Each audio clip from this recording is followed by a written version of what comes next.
I spoke with a gentleman on campus of Cal State Fullerton this week, and just to show you, he was having, you ask people how they're doing, and he's saying, not too good today. He'd just taken a final, and I guess he didn't do well on his final. I asked him, and he said, well, you know what, we all go through difficulties. We all go through difficulties. There's going to be more difficulties in your life. And we were talking about how people deal with difficulties. And I said, the way that Christians deal with difficulties, I'm a Christian. I said, I deal with difficulties by acknowledging that I'm dependent upon God. That there is a God in this world, and that nothing comes into my life except by God's invisible hand. And that when He tests me, or there are different tests in my life, or difficulties, or sufferings, or persecutions, I know that there's a good God behind that. And he goes, I'm following you. I said, see, God created you. God created you and me, and He is concerned about that. He's concerned about His creation because He said these things were good. But we have rebelled. I said, what we have done and what you have done is you set up another kingdom, because this guy really didn't know if anybody could define who God was. I said, well, everybody has a view of God. I said, but what about the true God?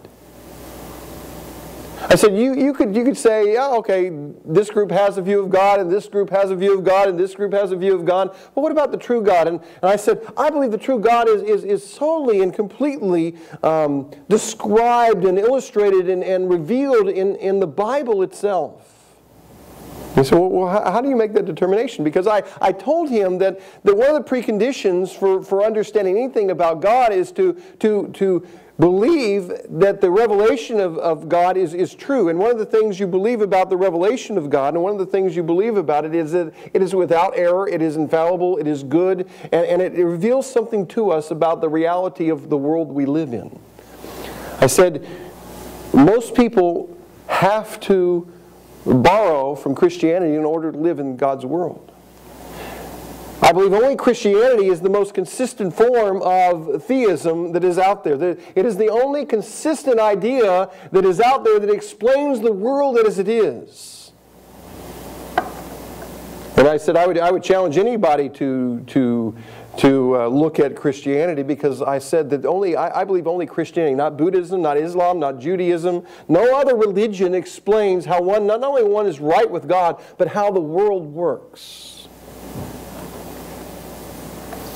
And he goes, wow, that's interesting. He says, and that all of us are going to give an account to God because we're created in His image, we're created and we're accountable to Him. And I told him that one day you're going to give an account to God. He says, well, I don't like that. I was tracking with you a little bit, but I don't believe that I have to give an account to God. I said, well, that's you believe that you exist in this world as just a person that's going through and life has no meaning. I said, you're going to give an account to God. And see, people don't like that anticipation. Remember I mentioned anticipation. We have to anticipate that we're going to stand before God. We're going to actually stand, and the things of this world are going to be taken away from us. All of our toys are going to be gone. And I want to look at it just in these few verses today. There are just a few of them, but just a few disciplines that I think Peter says would be beneficial for all of us, or maybe they're not disciplined, they're mindsets that we should have. And the first mindset, and we're going to go through these, is what I would call dependent prayer. You find that in verse 7. Then you have what I would call the mindset of lavishing love. And I think you find that in verse 8. Then I have the mindset here of joyful hospitality in verse 9. And in verse 10 and 11, I think you see ministering gifts, the mindset of ministering gifts. And these four maybe mindsets this morning that we should have if we're going to live in God's world at this time and at this thing, when the end of everything is about to run out, are important. Now, how should we live if everything's coming to an end? Martin Luther one time said, he was asked, he said, what would he do if the end would come today? He said, well, you know what I would do? I'd go out and plant a tree and pay my taxes. He was saying that you just live your life day by day, not withdrawing from the world, but doing that and doing what is good for the world, even though you realize this world is not going to be all there is. And then it says, verse 7, it talks about, therefore, because of this, be self-controlled and sober-minded for the sake of your prayers. And I said one of the things we have to do is we have to pray. See, I think the proportion of our prayer life sometimes is, if things are going well, we tend not to pray. We tend to what I call have temporary faith.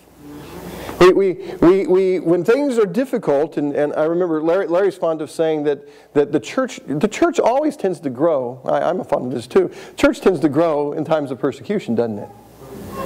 Because when things are going well, what do we trust?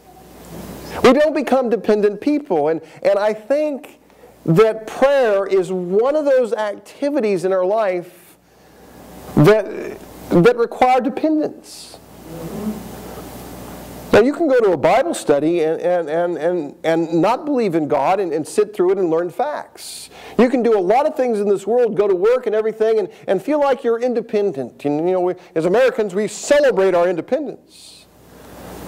But today I want to say that we're dependent on God. And prayer expresses that dependence upon God. And I'd ask you this morning, do you pray? Do you pray and stand and sit before God and say, God, I'm dependent. I need you today. I'm broken. I don't know what to do. I need you to give me something so that I can live in this world today. I need the confidence of your word. I need the confidence that you're working in my life. I need the confidence that things are going the way you have planned. I remember when I was on staff at Campus Crusade, we would have a couple times a year, we have had full days of prayer and half days of prayer. And I remember, I don't know about you, but when I was approaching those full days of prayer, my flesh kind of started rebelling. What do you mean? You're going to spend a whole day praying? I mean, what am I doing? But those are great times to pray with people. It was great to sit and talk with God because we live very fast. We live very, very quickly. And we don't sit down and say, Lord, I'm dependent on you. And I need to know this because Peter, remember, his audience was going through difficulties and trials. And some were being killed for their faith. And if that was, Peter says, hey, if you suffer for doing what is right, that's good. But trust in God. He's the one that's going to see you through. Right. You see, the words here, self-controlled and sober-minded, are very important words. They're words that talk about how we think and how we evaluate.